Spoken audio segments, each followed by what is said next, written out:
Alright, this is gonna be a short one, I guess. Maybe not. We'll see.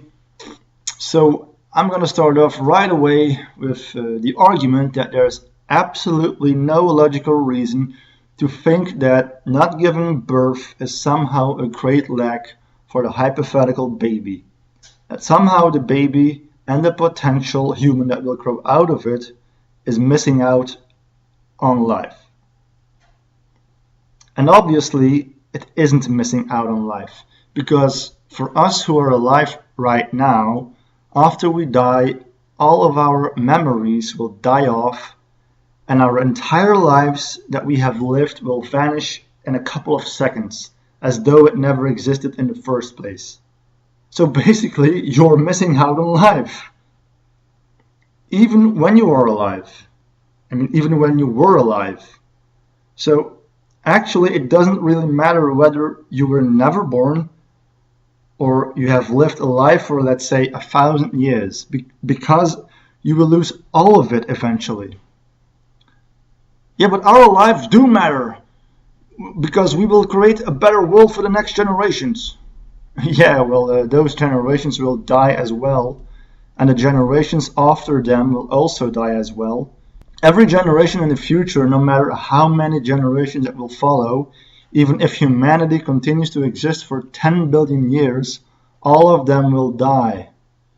The universe will eventually squash them to death, and the entire history of 10 billion years of humanity will all be gone as though it never existed.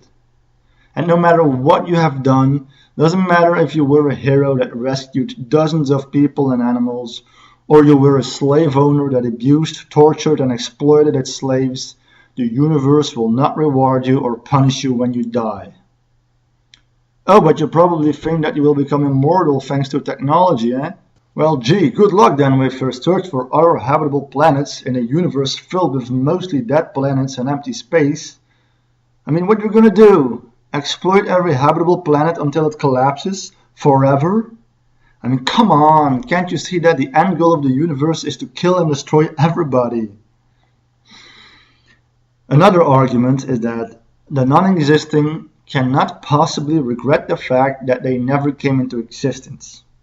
And yes, of course, for those who did come into existence, they don't regret the fact that they are alive, and they will tell the antinatalists that they are a bunch of life-hating assholes who should kill themselves because, yeah, if life is so bad and you hate it so much, why don't you go kill yourself then? No. That is not what antinatalism is about.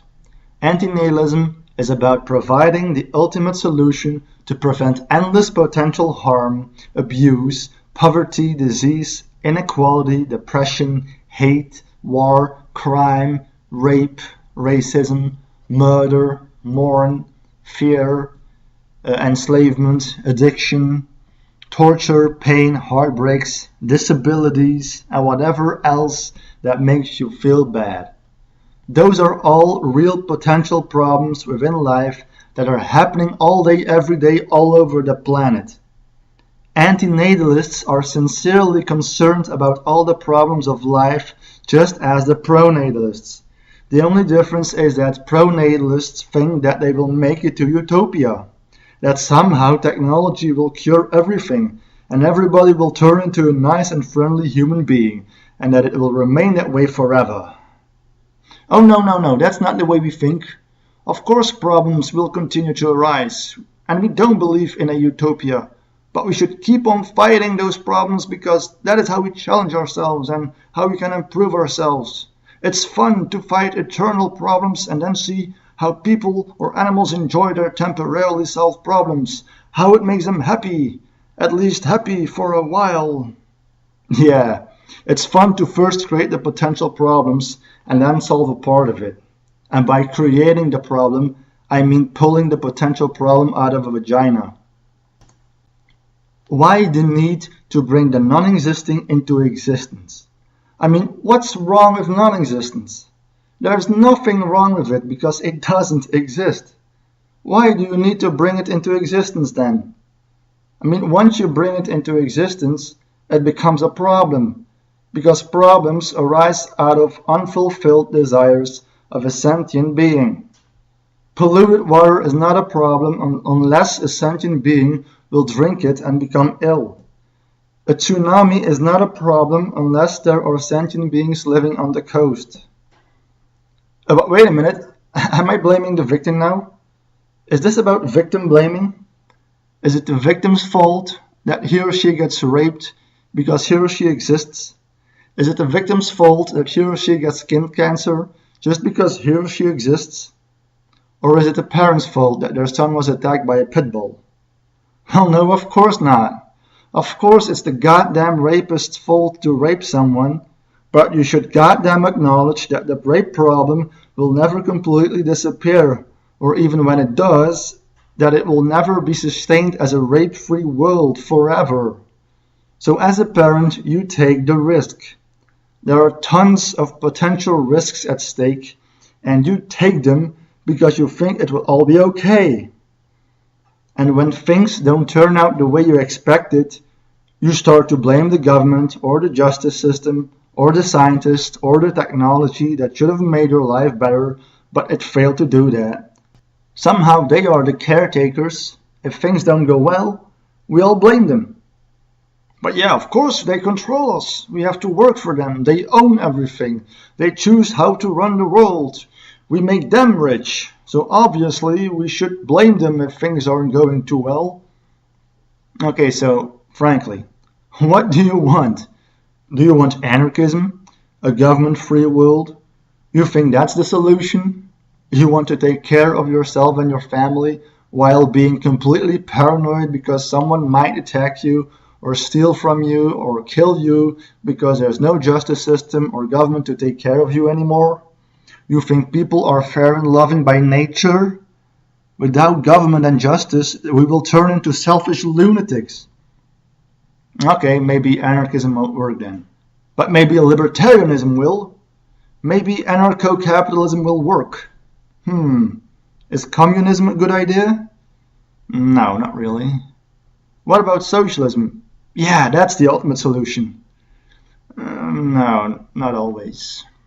Be honest. Nothing in the history of political systems has ever worked out perfectly.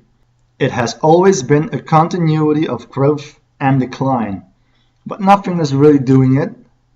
People will continue to revolt no matter what. People will continue to complain no matter what.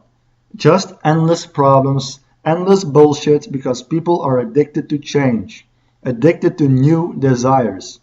There will always be a group that will pop out of nowhere, that will go against the general flow to create friction, to create a movement that wants to see change. And of course, this brings along with it an interesting bubble of energy, of collective energy, and people will like it or dislike it.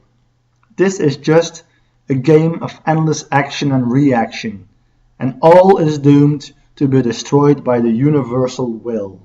Our individual free will does not control the universal will. Accept destiny. Give up. There is no winning or losing to this game. You will die, and finally your thoughts about winning or losing will come to an end. And you will be neither a winner nor a loser. And that is basically what the universe demands from you. To be neither a winner nor a loser. Just absolute stability. So I'm sorry to say, but the real problem is coming straight out of the vagina. All problems originate out of sentience. Alright, I'm done. I'm gonna leave it like this. Till next time. Oh yeah, and by the way, I saw that I gained some subs, so I just want to thank you for subscribing. Okay, bye.